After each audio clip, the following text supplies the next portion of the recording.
Hello and welcome everyone to the First Circuit Podcast episode number 73,000.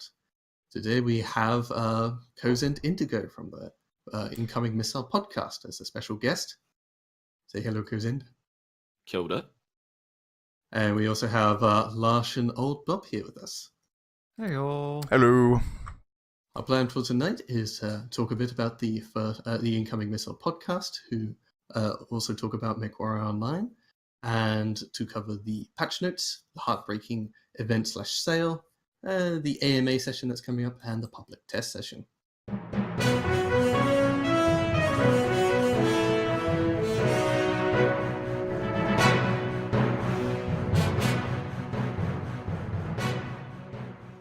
So first, I want to say welcome, Cozend, to the First Circuit Podcast. It's really great having you here. And can you talk a little bit about your podcast?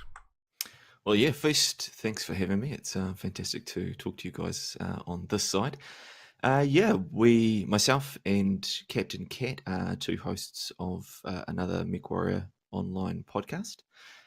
And like yourself, we get together kind of once a fortnight and try and talk about all issues and topics that relate to Mechwarrior Online. And what actually got you into Mechwarrior or the BattleTech in itself? Well, yeah, for me it was Johnny come lately, to be very honest. Captain Cat is a good friend of mine outside of Mechwarrior, and he'd kind of got me on to the game. I hadn't played any of the previous titles, so basically a dirty scrub in Johnny come lately, as I was saying. But yeah, I had friends that had played the Mechwarrior titles when I was younger, and I hadn't ever played them myself. I'd always been probably more a guy that was into kind of civilization and strategy games like that. But Captain pointed the game out to me and started playing, and I won't say it was an instant love, because as you guys are aware, there's a bit of a learning curve getting into Mechwarrior. It takes a while to be able to get competent. But it wasn't long really before I kind of fell in love with it. So it's been maybe a year and a half, 18 months that I've been playing. But Captain got me into it, and have been enjoying it ever since. Did you start with tabletop or the Mechwarrior franchise? No, not BattleTech, or I wish I'd started with the novels. Actually, that's something that have been trying to track down here in New Zealand. Because I do like reading the backstory and some of the stuff that informs the universe. But no, I did used to play games like Space Crusade and Heroes Quest and board games like that when I was younger. Played a lot of D&D as well. Always been big into D&D. But now, as I said, real Johnny come lately, had virtually no exposure to the franchise until I came into Mechwarrior Online. So basically, I've just been learning everything backwards from there. Mechwarrior Online and playing BattleTech, and obviously looking forward to Mercenaries when it comes out. Oh, wow. Nice. Well, I guess good to have you as a part of the BattleTech community, late bloomer. So I guess one other question too is that so mainly you started about just over a year ago, right? In this game. Yeah, about 18 months. Okay.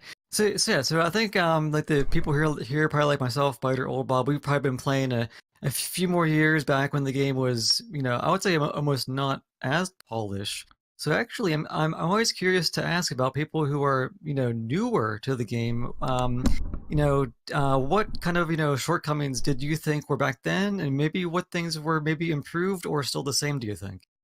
Yeah, and then look, I've had this discussion with Captain Cat as well, because he's been in from the ground level, right from beta, and he's been playing for many years now. So since 2012, I think, and I'm along late enough that the game's been fantastic the whole way along. So we dive deep into issues around the game, such as balance and those kind of things. But I'm potato enough, and I'm a dirty scrub enough that actually I've enjoyed the game from the get-go. I haven't been particularly put out by balance decisions or anything like that, and it's kind of one of the things that we try and do with the podcast is to explore the different perspectives around the game. And I come from a perspective where I really like it. I don't see major issues with the game.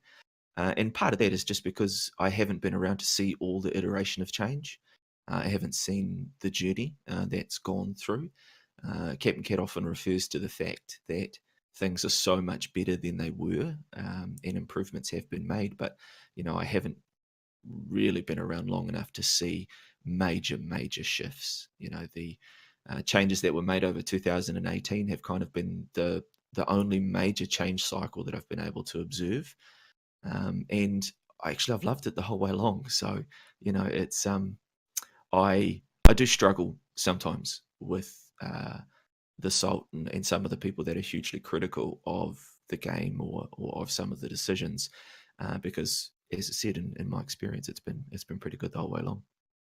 Oh yeah, definitely. That's one thing that shows actually good player is able to respond to the balance changes and actually go ahead and improve or just like, okay, well, I got to change this, so I'll go change this and go and play the game itself and kind of deal with the balances that actually happen with the game itself. So that's good. It's a good thing, man. Yeah. And look, Captain Cat's probably an example of a player that he's very good at the game. He's good enough to be able to take advantage of the meta or adapt and shift with whatever the dominant play style is, and so those shifts and ebbs, whether they're kind of subtle or whether they're big, they influence someone like him. Not only is he good enough to take the advantage of it, that he's seen different iterations of it, but for me, my skill ceiling's not that high, so it doesn't make as big a difference. Well, join the club. My skill sets are really not that high either, so it's okay. the fun club, Bob. The fun club. Exactly. That's how I live my life. Playing for funds. Oh man. So we know how you got into Mechwarrior Online, but what particularly inspired you to get into podcasting? Yeah, well, like yourself, Bida, I've been a podcast tragic for a long time now, and spend most of the content that I consume really is listening to podcasts. They're convenient. You can do it at work, those kind of things. Mm-hmm. And the beauty of podcasting is that you can explore a topic. You can talk about it, and you can kind of get in depth into it. So I've always been a fan of podcasting, and I've been hassling Captain Cat for a little while to say we should start a podcast. And the reason that I guess we had wanted to do it was we felt that there wasn't enough of that around. The First Circuit podcast was really the only show in town, apart from the periodical drops of NGNG TV and their podcasting. And, they do so much other content that the podcasting was really only an offshoot. So you guys were really the only show in town. And what we wanted to do was just have a conversation about what was happening in the game. And, our approach and what we do with our podcast is to try and pick a topic and explore it a little bit. So we wanted to start a podcast so that people had something that they could come to, where they could listen to a couple of Kiwis exploring a particular topic in the game, whether that be balance or something like that, and to explore the different perspectives around it. A lot of what's posted on forums or posted in Reddit is from a certain perspective, and those places tend to be a little bit salty. They tend to be people of high skill that are really getting into the minutiae of the game, and they tend to be biased towards a certain perspective. It's often pretty anti-establishment. It's often pretty, as I said, salty and ragey. Yeah. And we just wanted to have the discussion. We wanted to give a perspective that people could tune into. So, that was the point of kind of starting the podcast. And so we just gave it a go, found we enjoyed it, and yeah. Yeah, I do really like the different flavor that the Incoming Missile podcast gives. The First Circuit covers the week-to-week minutiae, and it's just a bunch of friends chatting about the game, often from a very casual perspective. We don't have very much intersection with the more meta or the more competitive sides of the community. So these much more formatted, it's built around a single topic podcast that has a lot more ties to, at least your other half has a lot more ties to, the meta and the more competitive community. It's quite a good, interesting flavor. That's why I tune in every time it comes out. Certainly appreciate that, and yeah, I mean the other king. Excuse me. Yeah, the other key thing that we wanted to do was highlight the good aspects of the game. We didn't feel that there was necessarily enough kind of celebration, and the two things that we wanted to emphasize the most was the content creators. So, like yourself, and the good work that you guys do, both as streamers and with the podcast, of course. We wanted to have a forum where we would allow listeners to understand the process of content creation a little bit more, because we thought the passion that goes into the content creation in the Mechwarrior community is, in my experience, a bit unique. As we discussed on our podcast, you've got a whole lot of people that are passionate for the game, and I think that comes through in the content creation. So, as well as kind of exploring some of those topics that surround the game, the other thing we really wanted to do was, get behind the curtain for content creators and let the listeners, understand that as well, and understand that exists in the Mechwarrior community, and celebrate it, I guess, for lack of a better word. Yeah, it's actually really neat because a lot of times, I know myself and Old Bob, from either Twitch or on YouTube, there actually is a lot of extra work that that all of us do, and of course, basically, including yourself by doing the podcast, is that there is a lot of passion that goes into this, especially because as a content creator myself, this is more of a side gig because I do have a full-time job to bring in the actual paychecks. There's a lot of extra time and effort that basically I put in, Bob, Biter, all of us. So it actually is nice to kind of like how you said, just pull that curtain aside and say, yeah, here are the content creators, and they do a lot of extra stuff for this game because it is a game we all enjoy, and we enjoy putting the time and effort into it. Yeah, and I think it's important for people to understand that side of it, because it makes the content itself better when you can understand how passionate people are about the content they create, what brought them to it, and I've interviewed a few streamers now, and obviously yourselves as not only streamers but creating a podcast. The variety in the content and the reasons behind creating it are varied. But what underpins it is that passion, and it's easy, particularly in today's culture, to see content that is a little bit, if not negative, it's maybe a little bit biased. It's a little bit kind of ragey, and sometimes the tone and context can be lost. It's hard to get a balanced perspective on the discussion. So being able to explore both sides of an issue, and being able to understand the awesome stuff that exists out there in the community. That should be first. That should be what you keep in mind whenever you think about Mechwarrior, whenever you think about BattleTech. You should think about that community. You should think about the passion. And that means that when decisions are made, it's usually a little bit easier to kind of see both sides to it. So even if you disagree, you can handle it. And if you agree, then, that can just make the experience better for you.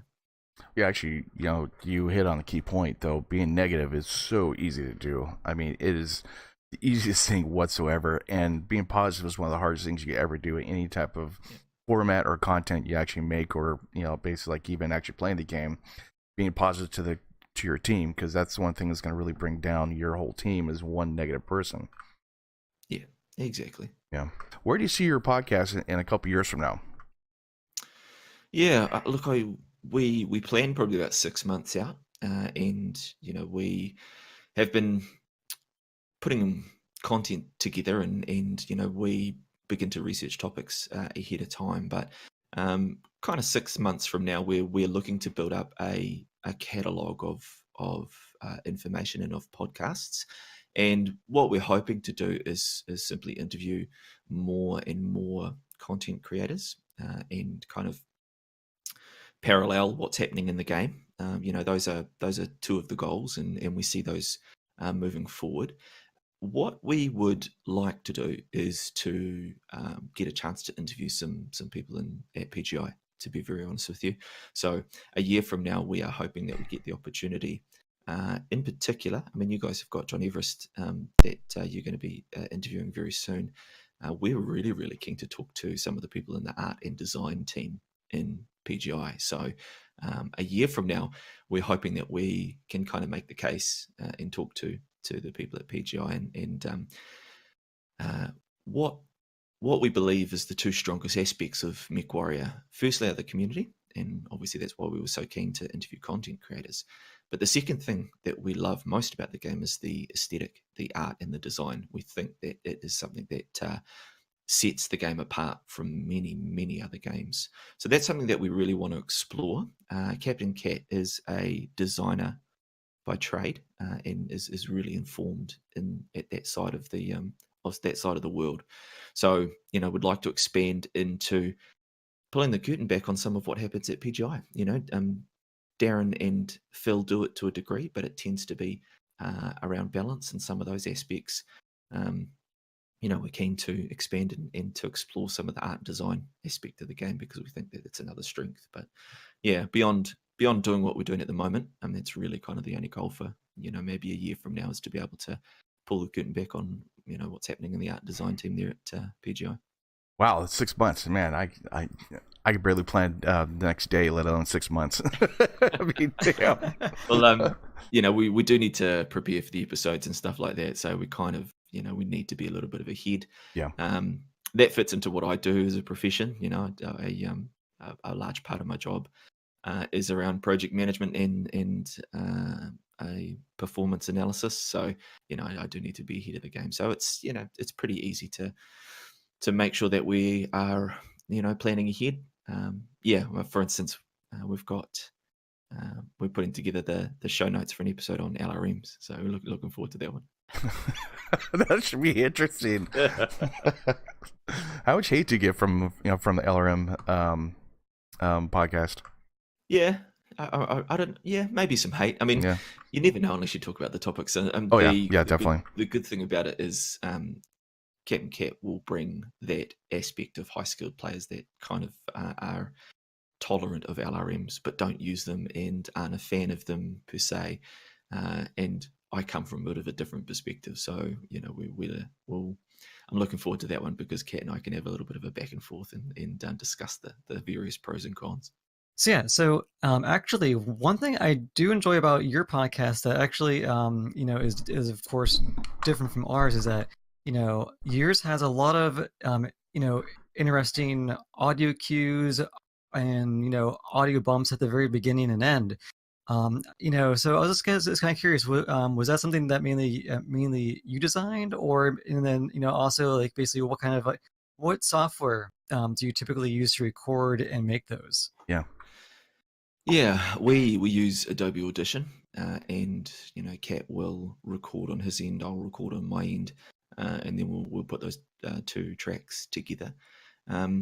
We wanted the podcast to have as professional a sound as we could give it. I mean, obviously, as amateurs, that was only going to be so limited. And one of the things that we found early on was that, we were both, Captain Cat probably more than I, we were both pretty snobby around sound and wanting the quality, at least not to distract from the conversation. We wanted it to be high quality that you didn't notice. And you could just focus on the topic. So that was kind of the main thing. And the way we structured the podcast with interludes and some sound effects and stuff like that was really just to give it a framework of professionalism. And we felt that would be the best way to help listeners know what to expect every week. A sense of familiarity, that there was a structured intro and main topic. And we also thought that we would have different segments because we thought we might need extra stuff to talk about. We reflect now that we kind of easily fill up the hour, so we don't necessarily need the other segments. But all of that stuff was just to try and, as I said, make the podcast sound more professional. And using stuff like Adobe, and after a few episodes, I was able to get a more professional mic and stuff like that to add to the audio quality. They were just tools to help the listener not have to worry about glitches or bumps, and to give the podcast a structure that hopefully makes it a little bit more professional. And given that we are topic based in regards to the podcast, it's just easier to fit it in when you can have an intro, give a quick summary about what you're going to talk about before you get into the main topic, and the intro allows us to highlight things that have come up or are coming up as well. So yeah, as I said, it's it fits into my nature. As I said, I like to be structured, and we find it easier to explore a topic in a structured way, if we've gone through and kind of structured the podcast to support it. All right. Well, speaking of structure, perhaps we should move on to our other topics for this week. Yeah, absolutely. I learned more about the Incoming Missile podcast, and I will actually listen a lot more now too. Thank you. It's nice. Always good to have other listeners. and of course, also for our viewers, you do the same as well. Yeah, no, obviously there's a few ways that you can find us. We do have a YouTube channel, so Incoming Missile Podcast, and you'll find all of our previous episodes on there. I think we're up to about 14 that are done. But of course, your favorite podcast platform, just find us on there, and the podcast will pop up for you every fortnight. We release every fortnight. And obviously do follow us on Twitter at IncomingP to see the updates on there as well. And also, too, like always, I'll leave links down below, so check them out, guys. All right, so who here has actually been taking part in the Heartbraker event? Well, I've been doing it accidentally since I, honestly, I'll admit I didn't really realize there was an event. So I began playing, and lo and behold, it's another one of those you play the game and you will be getting some free stuff. Yeah, pretty much. It is a fairly low barrier to entry for most of these challenges, and they give a whole bunch of bits and bobs. It's quite a mix. I must admit, with all the different criteria and rewards they're giving, it's a bit for me to get my head around. And there's a few things. There's just two barriers to getting all of it. Just one of it, which is you have to do enough matches in quick play. Another is 100 missiles shot down with AMS, which just requires an AMS mech.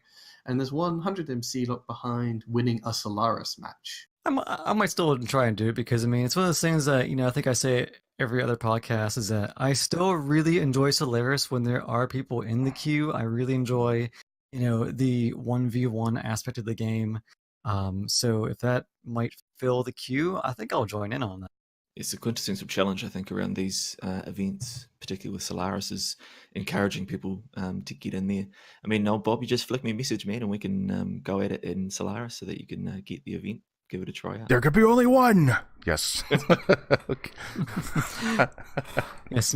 Now, of course, with the event, this is the Heartbreaker event. So it was last Thursday. Was Valentine's Day. So for those of you who are, single, married, or not, or whatever, you can still come in and join your mates in Mechwarrior Online to get Valentine's Day type items. So this is going to be mostly cockpit items, some decals. If you played last year, they had the decals were the girls in pink and red dress. Yes. And the one thing I did find that was interesting is that, where's it at here? If you go ahead and you play and you destroy 100 missiles with AMS, they give you a decal, which is the wide load sign. Oh my God. Really? Like that, I guess that is Valentine's Day worthy, I guess. Yeah, why would that actually be in there? Well, I guess that's bizarre. Wide load. But you also do get MC and C bills, so it's gonna be one of those things where the actual challenges are pretty easy. It's just that you go in, you play, and you will get items if you just play for like an hour or two. Yeah, there's certainly been a push, I think, over the last 4 or 5 months of events being a little bit more generic, that you just get them as you play, as opposed to specific things. And this is another one where they've just said play the game, run as you normally would, basically, and you're going to pick up these rewards. Which, there's pros and cons to that, but it's nice to be able to pick up those decals and pick up the extra C bills and MC in particular. One thing I don't recall seeing before was the cockpit standing item, the teddy bear. Is that new for this event? No, yes, it is. No. Basically, I had that for a couple of them actually. Really? Yeah. Yeah. Is it the blue one, old Bob? I think it's a blue one. I'm not sure. No, it's actually different. Really? Because I got it today. if you are in game and you go to your standing cockpit items, you actually find a new brown teddy bear holding a heart, and it actually says Valentine's Day 2019 reward item. Ah, that's okay. nice. And it's actually really nice looking too. It's like, because they actually did a good texture on it. Because I know that, like, I did have a teddy bear like before. I had a teddy bear, guys. Yes. I had a teddy bear. What about in so game, Bob? Well, okay. In game, I never had one, but I have one in real life. So we had the blue one, and actually I'm swapping between the two right now in game. I'm just trying to compare them real quick. Is that they look very similar? It's just that the one is a little bit shorter, so it might even be the same model, maybe just slightly updated. So yeah, just slightly remodeled. Yeah, so it's a nice event. I do prefer these more generic events because it encourages just you to play the game. When they say do X number of KMDDs and that kind of stuff, it encourages people to take out all the lerms. Whereas all this is encouraging you to do is do Solaris and take some AMS, which AMS actually just helps the whole team in general. Yeah, that and just get a certain amount of match score, which that's good because to get match score could just be take whatever you do well in, and then you get match score. So, yeah, one thing I love about PGI is their ability to hand out MC like it's free candy, and I love that about that company because a lot of companies are very stingy about handing the stuff they make money from, and these guys do a really good job at that, making everyone happy with candy. Yeah, I think the generosity is a little bit underestimated at times when you think about just how much they give away, particularly if you look at some of these recent AAA titles and just how grindy they make their in-game currency and the microtransactions. I think it's probably one of the things that PGI should get props for is just how generous they are. And I think Matt does a pretty amazing job with the events in general. The other half of the Heartbreaker event is the sale. We usually do not care much about the buying or gifting MC and you get the extra stuff thing because usually they don't give that much of an incentive. Even if you're buying the $100 package, all you're getting is the Executioner Hero. So, it's compared to the sales you have available, and particularly with MC, I got the Mechwarrior Type pre-order. I have a lot of MC to spend through. I'm not actually really needing it, and I much prefer the previous weeks where less commonly played mechs were just for 40 to 50% off. I think I was asking this before, but they have two different types. You got for the Inner Sphere and for the clans. I'm not sure if you get both of them or you kind of pick. Do you guys know anything about that? It's based on the time, which week you're doing. Oh, okay. Okay. There we go. Yeah. Which just adds, personally, I think it just adds extra confusion to this thing. The layout on the site, at least on my view, does not look that appetizing. It's just these, it's like looking at a little Excel spreadsheet explaining all this various little bonuses you can get, which is, it reminds me of like trying to pre-order a AAA game. Oh, don't go there, man. Don't go there. Or pre-alpha AAA game. Yeah. It does have some confusing aspects to it, and I think they probably should have redid this a little bit. Because I was confused on this, but it doesn't take much to get me confused though, so that might be the problem as well. But for the $6.95, you do actually get a lot of good stuff with the military theme or the trades theme for the clans. So it's a good deal if you just would spend $7. You get $12.50 like MC, and then a bunch of radios, two mech bays. That's interesting because they didn't have that before. I think the value is always at that lower end, and I think that's probably where they pitch those type of sales. They probably move the most money through those small ones, so they tend to make the incentives there a little bit a better return on investment. One big consideration sometimes, at least with things like this, is the end of year rewards. Usually there is something for actually buying MC throughout the year, and so the smaller package can be much more appetizing. I usually though wait to buy that smallest package of MC until I get something like hero, well not the hero, the loyalty urban mech. That was a really good reward back in the day, but until I know what the loyalty rewards and how it's all worked out, it's not that appetizing. All right, let's get on to our biggest topic for this week. At least weekly topics would be the patch notes. Yes, patch notes coming out tomorrow. Now these patch notes, it's a little bit low for what they normally do, but it does come with a lot of stuff that actually would be getting into. Like obviously the Warhammer 2C coming out, the glowing eyes, which as we were talking about before, it came with the Atlas before, but they took them out, so now you get to buy them with bolt-ons, and then a couple other things. But we're going to go over this right now. So first off is the Warhammer 2C. This one, of least a note, is there's a lot of variants for this thing. You got the usual package of 3 mechs, 2 reinforcements, the hero. If you got the holiday bonus, you'll get the bonus hero as well. And there's the pre-order bonus thing they give, an extra Warhammer 2C if you got this, at least the standard package. Yeah. Early enough. So it's 8 or so variants. Yeah, there's a lot coming out. Which variant do we get for free? Is it the BL or the ML? I think we get the BL. It's the BL. BL? Yeah. Okay. The Maul is the hero one that you get with the pack. The pre-order bonus is the one just above it. It's the one with ballistic energy and missile, which used to be the only. It was exclusive to the hero. Yeah. So if you pre-ordered and you get the pre-order bonus, you basically get the hero on top. Its quirks aren't as good, I think, but hey, it's almost basically the hero. And this will also be those kind of hard points are available for C-bills eventually when it comes out for C-bills. Yeah, and I'm going over. Okay, go ahead. Sorry, I was going to say, your guys' thoughts on the Warhammer? Oh yeah, well, I was actually just going over the screenshots here at the very bottom, where they have all the images and everything. I know before I was a little unsure of it, but I'm really liking all the various hardpoint locations on this, honestly. Especially like looking at the second photo down. It's the one that has the woodland camo. That's the all energy variant. I mean, those are some nice tight hardpoints on those torsos there.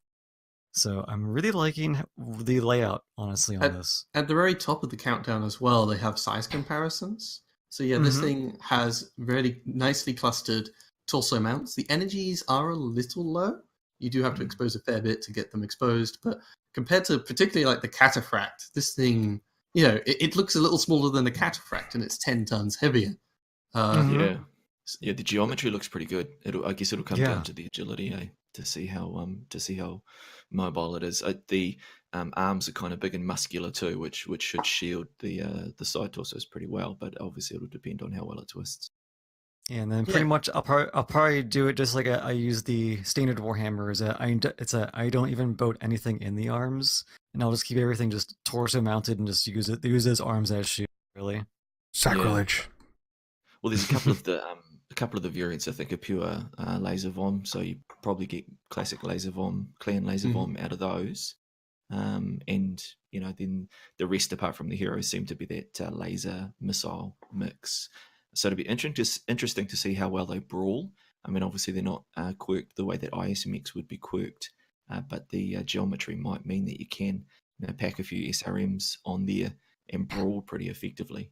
Good max engine speed, so you'll be able to chuck a 350 in there or something and still probably have a lot of room to pack some other stuff in there. So yeah, it looks like it might be a decent mech. It'll just, I think, depend on how it handles. Yeah, absolutely. Because I know I'm looking forward to probably taking the Warhammer 2C2 and just building ATMs in it. I have a question for you guys. Like, what do you think as far as since you are bringing a lot of the 2C mechs out with the Warhammer 2C and a couple other ones, do you think it's gonna overshadow the normal IanDresarie ones with the clan tech on it? Oh no. For me, the standard Warhammer is still a very solid mech. For me, I mean, it's just going to be a different variant of it. It's going to be a little bit heavier I can add some weapons I can't put on the standard, but for me, like the standard Warhammer is still one of my favorite mechs to use in this game, and I will never leave. The most direct competition this has is the recently released Charger, I would say, both for 80-ton laser boats, predominantly. At least there's variants that can also bring missiles to the table, some DACA here, mixed loadouts. But the closest competition is the Charger, somewhat the Hatamoto Chi and all the other Innisfit 18-tonners. Yeah, the Victor.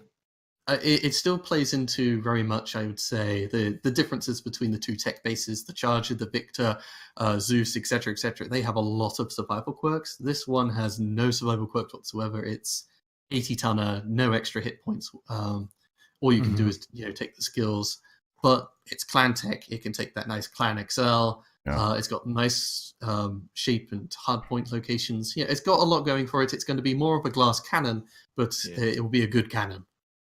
Yeah, and I think that'll depend on how measured it is. Glass cannon-y it is.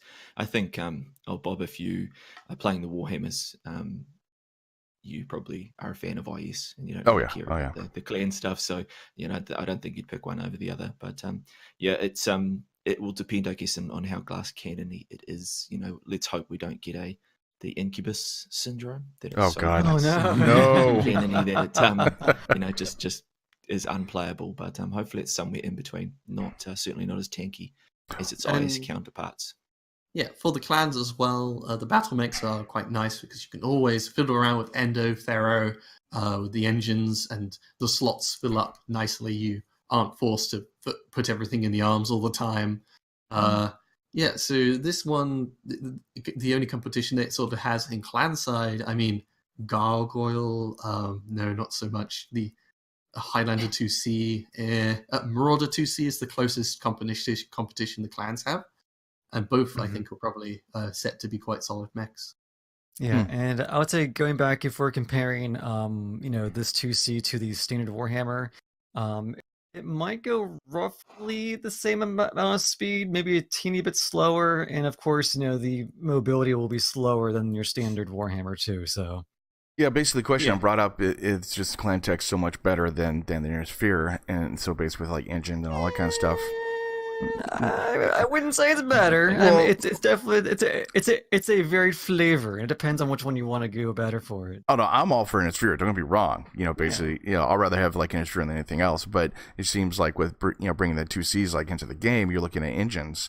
And that's one of the things that's a major thing, obviously for a mech to make it go, but that's a major thing that they could lose aside with an XL, no problem at all. Well, except for the water bottles, but they're able to keep on going and trucking compared to if you put an XL into a inner sphere mech. Go ahead. Historically, yes, the clan battle mechs have been usually quite strong, just because you have so much versatility and their tech is so much better. But whilst this thing is not completely quirkless, it is very small as a weapon benefits, usually to help the weapon systems that you aren't using so much, like the one that you can get for the collector's edition. It's 7 energy and 1 missile, so the missile's got a 15% cooldown, which it can be quite potent in a way if you put an ATM-12 or something on that and just throw a couple medium lasers on it. So.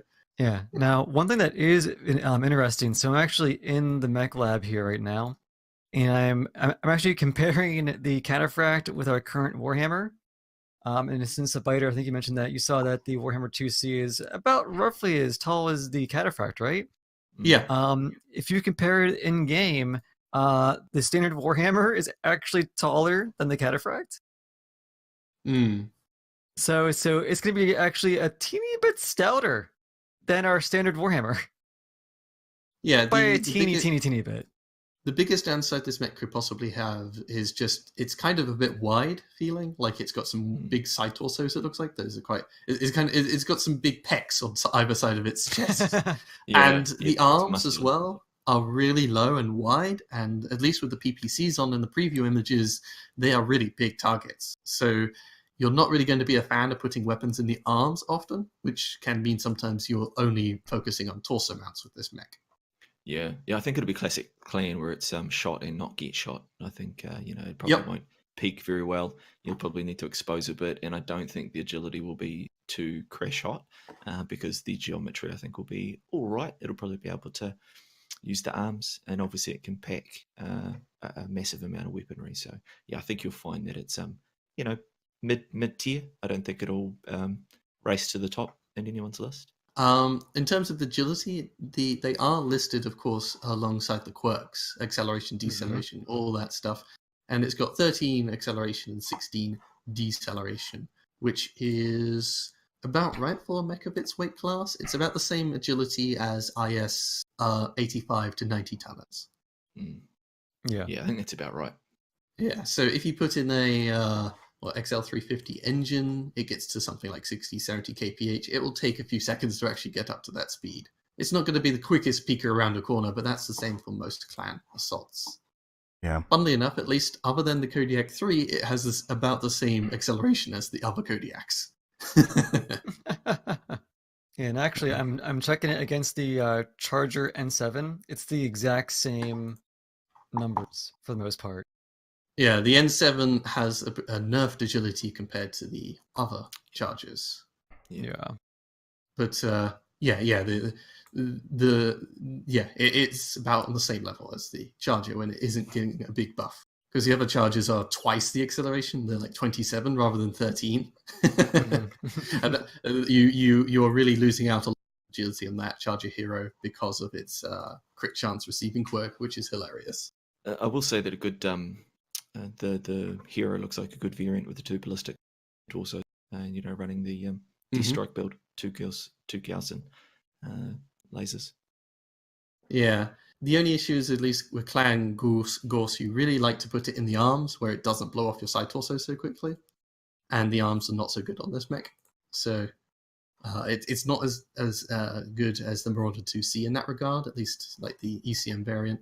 And there's no ECM or mask or anything like that in the Warhammer 2C. It's just whether it can make some good glass cannon builds. Everyone, if you've done the Christmas thing, you get one of them for free. So yes. And most people get a chance to play it. New trial mechs, interesting enough, but whatever's mostly. The next big topic I would say is just the bolt-ons. They're introducing glowing eye bolt-ons to a variety of mechs. The Atlas, Cyclops, Kodiak, Panther, Piranha. It had its own post. This is a unique bolt-on, probably a head bolt-on. It doesn't fall off when it's shot. So you pay 1,000 MC and you can show people where your cockpit is.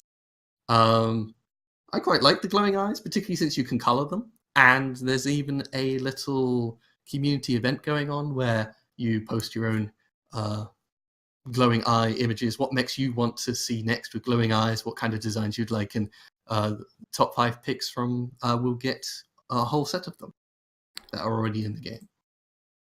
That's kind of cool, actually. I actually like the glowing eye thing. I think it's going to be a good effect on the game, and like we've been talking about, it's not going to fall off when your teammate hits you with a flamer, just because. So like I'm going to like actually the Panther, because I use the Panther a lot. All the other mechs I don't really use that much, but the Panther is one of the cooler ones like out there, at least I think. But I will say I do find it interesting because I do believe the glowing eye was a thing back in the day for the Atlas, and then I think they took it away because people were complaining about getting headshot due to it. But those of you who are saying that mainly you're going to get headshot, you can turn the bolt on and off in game. There's a key. You can do that. Yeah, that's a concern I always have when I put like eyeballs like on my mechs, because like I want to have it at a certain spot, like on a Zaya, like obviously, but and then I get headshot like sometimes, and that's like a big no-no, I guess, to go put some stuff like on your mech exactly like where here's my left torso and here's where this little flag is, type thing.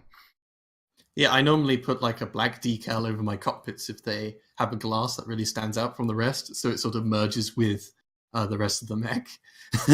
And this is the opposite of it, but still, this is one of my more preferred bolt-ons. The others can be kind of tacky, honestly, and they fall off, so you don't even feel like you know that bolt-on is on whilst you're doing a fight. Yeah. So, my suggestion was, I took the Orion and I colored in the 3 cockpit glasses, so it looks like kind of like a Moor, and I want to round a corner with that kind of Moor on my cockpit, to brawl people to death with.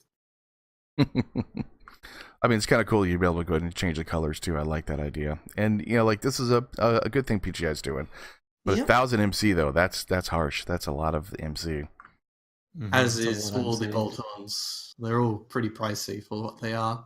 So I think the eyes, particularly with them glowing, gives a lot more personality than a random battery pack strapped to the side. Oh yeah. Random. Yeah, I know. God. Why? Oh, God, yeah. And this glowing eye thing will be introduced this Tuesday in the patch. So Yes. Looking forward to it. At least those few people who buy bolt-ons, they got another cool thing to add to their mechs to show off to everyone else. Yeah, it was definitely interesting because to me, it came out of the blue. This was just like, oh, this is like suddenly surprise. I did not see this one coming.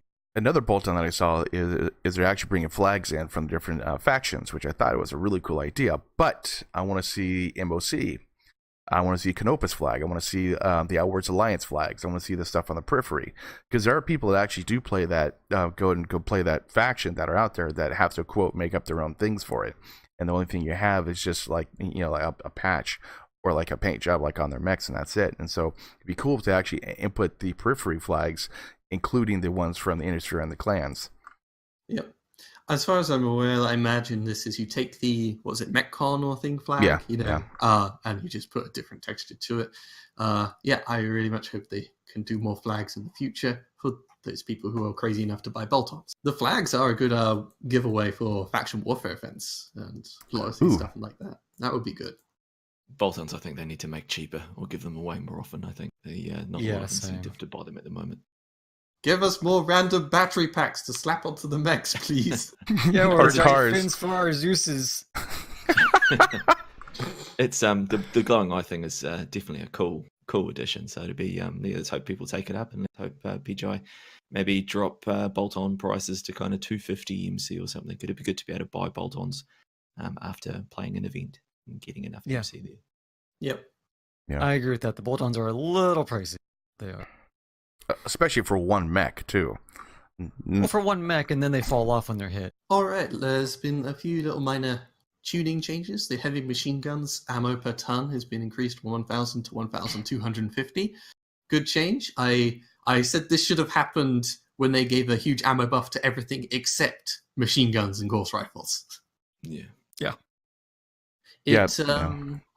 It brings the total damage per ton of the heavy machine gun about in line with the light machine gun, which both trail behind just regular machine guns.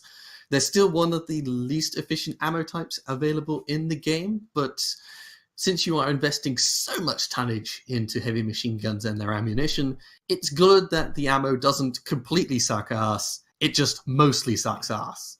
They should have it higher than the light machine gun and machine gun, just because heavy machine guns come with the additional risk of having to engage to a distance that's virtually face hugging. So, they should incentivize it even more, I think, with better ammo values.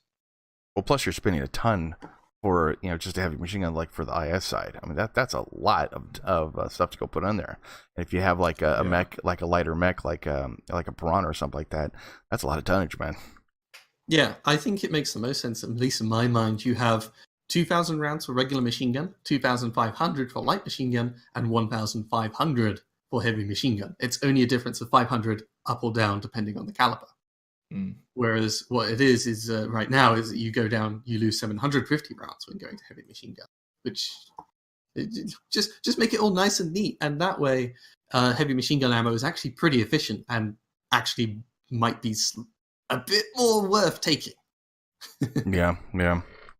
Yep, Thanatos for P is getting an agility increase. There's one other Thanatos that has that level of agility, the Thanatos for S. It's okay. The change is very slight, though. Just with all their agility changes, it's going from 22 acceleration to 29. Nice, but I don't think it's going to save the mech or really change things for it. Oh, no. I got one. It's mothballed. HSL quirks. Now, that's one of the things I have to commend PGI about doing, making it lore friendly with HSLs. I love the idea, and it's actually maybe take out the Hunchback 4P, maybe take out the Hunchback 2C with the two Ultra 20s. I mean, it made the game so much better for a lot of different mechs, like including the Awesome. I mean, great addition to what I mean, whoever made this up, like I think it was Chris, right? Somebody like that. Great idea of what they did. Yeah, it's a great way to add flavor to unique chassis that otherwise have very little going for them, so to speak, or not so much going for them. there's a fair number here that have been introduced in this patch which have a UAC 20 quirk. This is one of them. I would say it's not enough of a buff to make me interested. UAC 20s are very ammo hungry. They're very hot. Particularly, you got 2 of them firing together and you double tap it. That's 7, 14, 28 heat. It's like firing it's like firing PPCs at the enemy. Yeah. And this thing doesn't have much in the way of other quirks. Like, it doesn't have a jam chance. So you also have a huge problem with UAC 20s having the biggest chance to jam. And since it's only a range of 270 meters, you have to get really close. You have to commit this really wide mech to smack somebody in the face. And both the weapons jam really quickly. And even if they don't jam, they get really hot. So it's a really tricky proposition to find the tonnage, the heat sinks, the ammo, and the time to fire these and have them jam and wait for them to unjam. So, yeah, it's okay.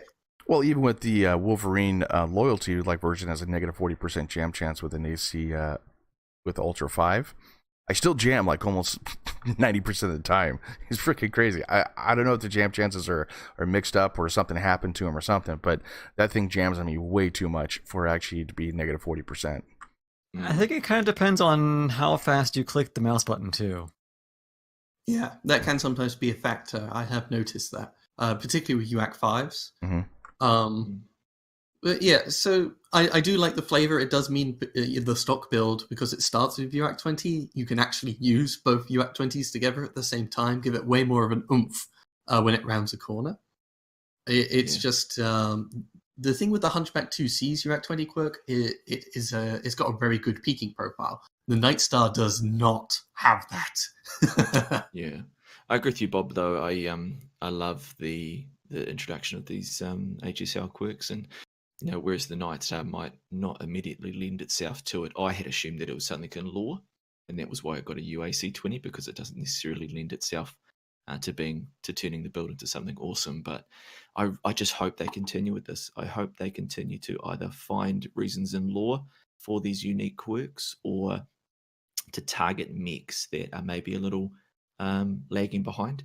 If they can take mechs that aren't as quote unquote meta and give them unique ones, either HSL quirks, or I'd also like to see some other quirks like the spider capping quirk. The more they can do this, the more it gives you a reason to take them out of the mech base. Yep. So yeah, it's a great addition.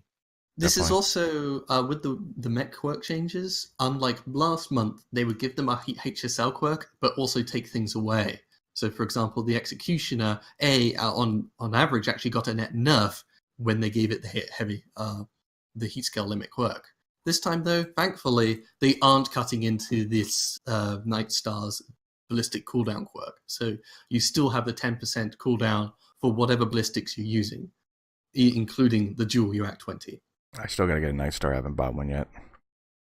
I haven't really been itching to get one. Yeah. I mean, it's not on my top of the list, but it's like, okay, might as well. I'll wait. I'll get it whenever it's on sale, I guess, or something. I'm just very glad they aren't nerfing the mechs on average when they're giving them these quirks. That was pretty mean last month. All right, next is the Kitfox side torsos. The ones that predominantly usually don't have weapons are getting a 5% range quirk, which means if you take both of them, you get 10% range.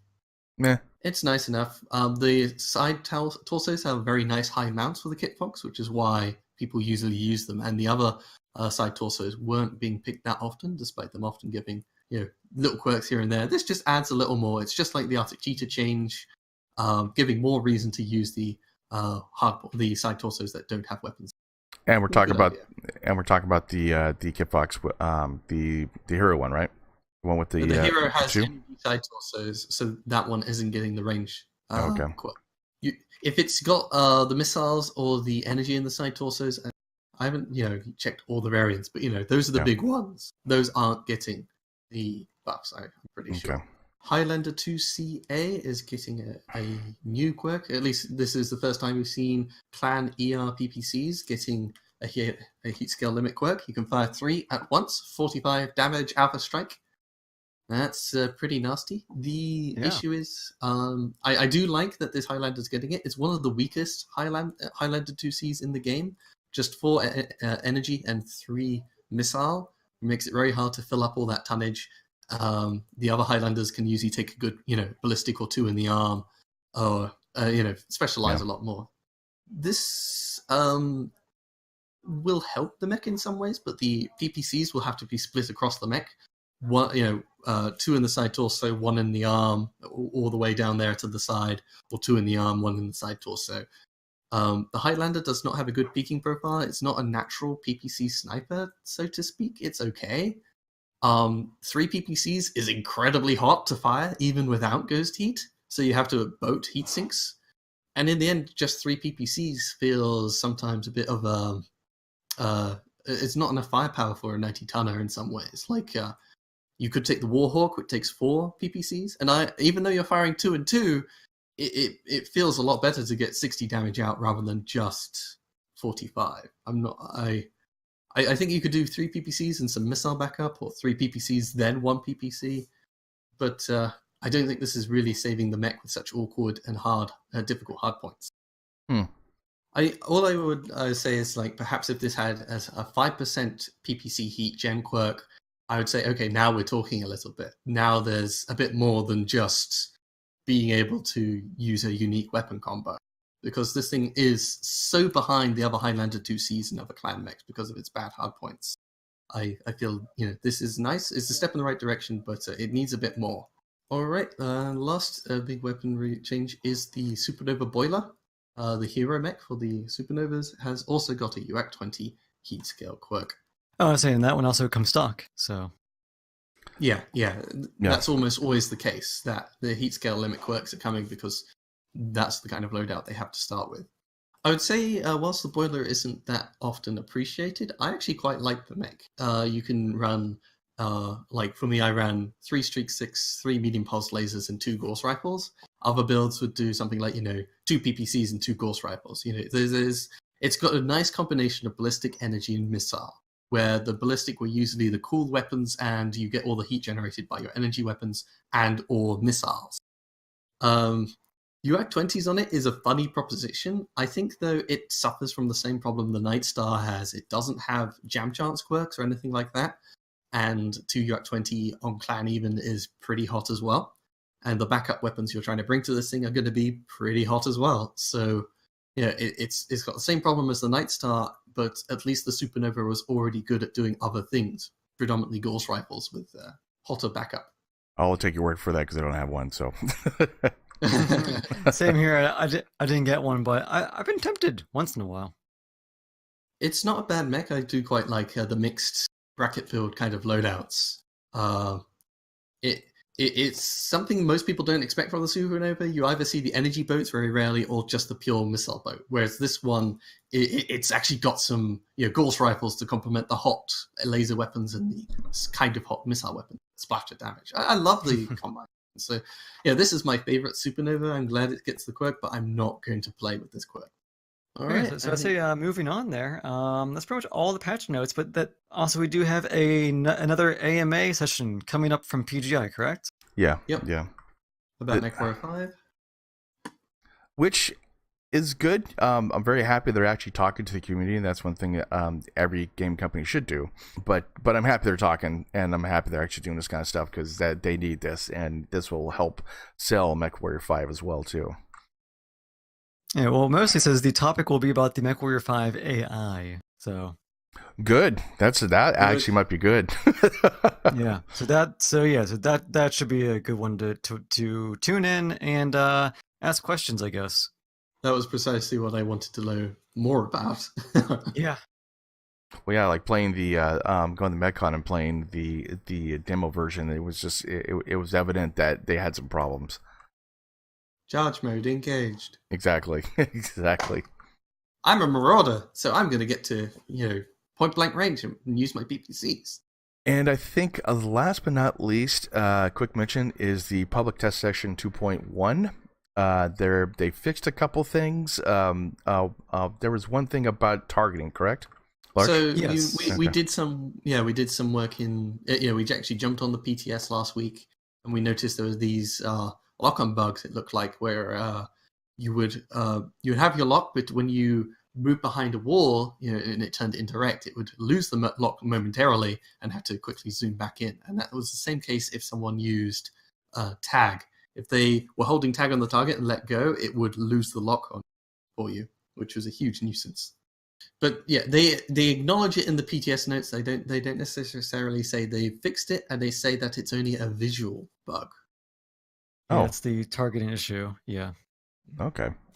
My worry all the time with the PTS is that you're getting such a biased sample of data, and I wonder just how useful it is when you've got people going, the selection bias from the data must be so hard to get out. You know what I mean? People are going in there trying to do something deliberately, and it's 4v4.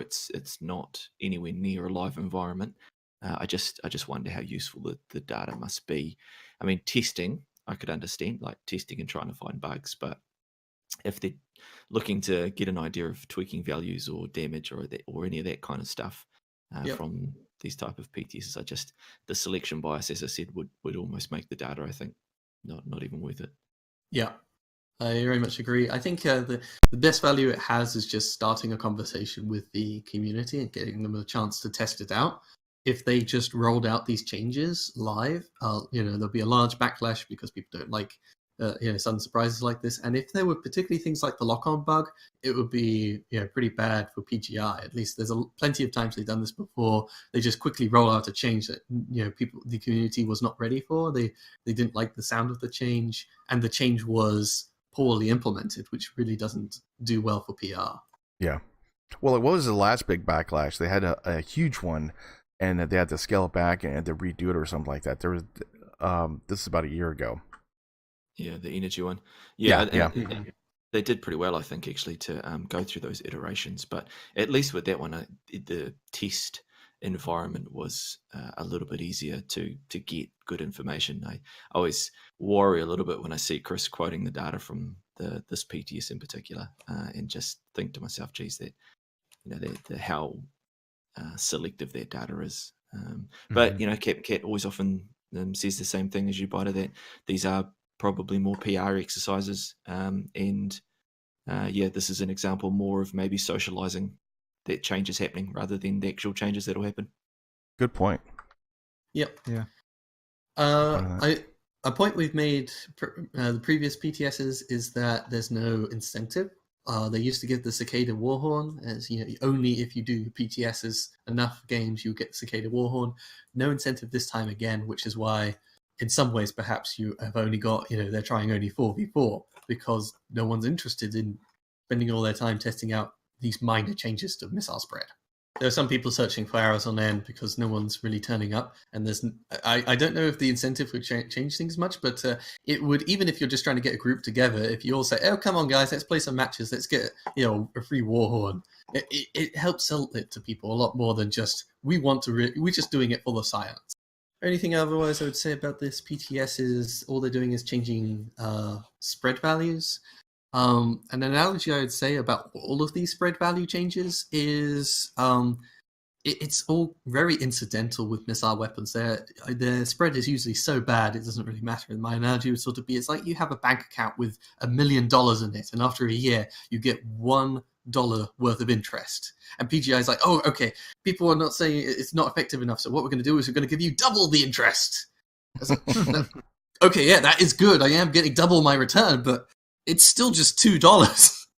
And like, oh, if you're being indirect with your account, you'll get half the interest. So don't use indirect fire. And 50 cents. Oh no, I'm losing 50 cents. These are big percentage changes, but in the end, the weapon systems are mostly going to play out the same. If you're directly in front of the enemy, you are usually hitting the torso components. If they're to the side, you hit the arms. It doesn't really matter too much about the spread. I mean, I like what they're doing though. This will actually stop a lot of the assault that people have versus Lerms. I mean, it will stop some of them, but as far as trading armor, they want to have a better lock on as far as angle for like direct lock on. So people want to do that instead of just hanging out 1,000 meters away and just indirect fire. So this is actually I think it's good. I think it'll help out the community as well too. Yeah, I agree. I mean, it's the first real attempt that we've seen to change the play style associated with LRMs, and that's the issue is not the damage values or the spread or any of those or the arc with LRMs.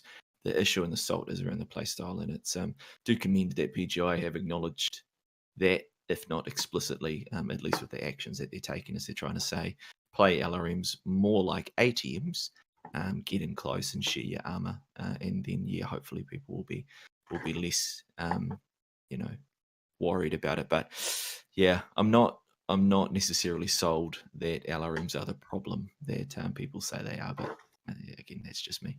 Well, the whole I think. Sorry, go ahead. I think the arc change is the thing I'm most looking forward to, just since it feels a lot more cathartic to be able to use LRMs, in the tunnel, underground, things like that. But also, it feels a lot better when they fly straight into the target and hit them very quickly and efficiently, which will encourage a more direct play style, which is the main cause, indeed, for people to dislike LRMs in the first place. Well, I think with No Guts on Galaxy, Bombadil said it best. Who likes to, kind of like World of Tanks? Who likes to be walking, driving your tank along and then, bam, you're dead. Who likes to have that happen? Same thing with like Lerms. Basically they're sitting way far away and getting hammered constantly, basically like from the from Lerms. And who likes to have that happen? No one does. Yeah, I agree. But how often does that happen? Well, if you walk on the middle of the field, guess what? You're going to get learned to death. Basically, there's so many counters to this to hide or to do different things to stop that from happening. Just a lot of people don't do it, and that's why they get pissed off all the time. At least I think. Yeah, and that's my point. It's LRMs are painted as something that are a scourge of the battlefield, but I mean, I am not very good at the game, and even I don't die to LRMs that often. Yeah. I mean, there's so many counters, let alone just hard cover. So I think it's one of these things that's a bit of a it's the runt of the Mechwarrior topic. It's easy to pick on them, but in reality, a lot of these changes are just nominal. They're just in name. They're trying to discourage the play style, which I think is fair, but I just don't think they're as big a deal as people paint them to be. Well, one thing to note, at least in the direction of our conversation, is we're often talking about negativity about Lerms, but PGI's mindset seems very much more focused on making them more viable. That's what they've been trying to do for quite some time. Yeah. On average, actually, people are just saying they aren't very good weapon systems, and a lot of people who aren't very confident in the game try and focus on this indirect play style. We want them to learn. You want to stay with the team and use it, much more like a direct fire weapon than sit to the far back and then get ganked by a piranha playstyle. Well, I think that there is one of the major complaints is that that we've seen some matches where the whole entire match you're in there getting into the thick of it, and then you might have the one or two people who are in learn boats and they're all the way at the very, very, very edge of the map. So I like this change and I do welcome it to mainly encourage some more direct firefights from learn. Well, also too, the point is too that it's a team game, and so if every mech has one AMS system, you could knock out Lerms. That whole system's just kaput. You're just not gonna have any problems.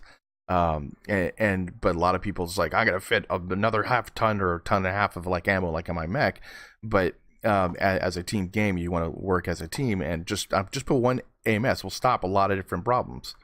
I mean, my biggest grief with indirect fire just sort of being killed out of the blue isn't so much with Lerms, but with just artillery strikes and the like. Oh yeah. Oh, that's a whole nother. That's a whole nother episode. Strikes are much, much worse in my opinion. And I have talked plenty about all the consumer wars and how they sort of buy power in the game and how it's kind of cheap in a way, and I wouldn't mind if they disappeared in some way. So it's all about managing your heat, and you're not just getting free damage with strikes. And a simple change, at least in my mind, it would be, you should do it at this kind of PTS is tag in the lore. I think is actually used as a target designator. Yeah. Well, wouldn't that be interesting? If you want to use strikes, you got to bring a tag mate. yeah, we talked about that before. That actually would be cool. That would be awesome. If they did that. So your scouting mechs or your lighter mechs will actually have a purpose in the game itself instead of just running around and harassing learn boats in the background. So it would actually do something. Yeah, you hold it on the spot you want for about 2 or 3 seconds or whatever. That gives even more forewarning for people that the strike is coming, or more chance for them to sniff it out, rather than just the brilliant tactic of, I put the smoke behind you, you can't see it. Oh look, you just took lots of rear damage. You've taken 30% or whatever on your light mech. Even more sometimes with the smaller mechs. Isn't that fun? Isn't that fair? Yeah, I mean, to play devil's advocate, the only downside to that would be the murder ball would then become that much stronger. The consumables are really about breaking up formation. So, yeah. But yeah, it's definitely worth a look at. I agree. I do feel, though, at least over time, what brawling and the murder ball has sort of fallen by the wayside a lot more so than just people spreading out and poking and sniping at one another. And whenever you try and form a murder ball, at least the strikes will just do absolute murder on teams, because they're so strong, and you have very little way to avoid them, at least when you form that ball. Thank you, cousin, from the Incoming Missile podcast. We do appreciate you being here, and thank you so much, man. You're awesome. I love your podcast, and all the links will be down below, guys. So check them out. Every fortnight, they have very interesting topics. Check them out as well. Thanks very much, Cousin Indigo, for joining us on this episode of the First Second podcast. Awesome. Hey, it was a pleasure to be here, guys. Thanks very much. As always, we have the links down below. Check them out. Every fortnight, they have everything topic-wise, and also information you guys should listen to.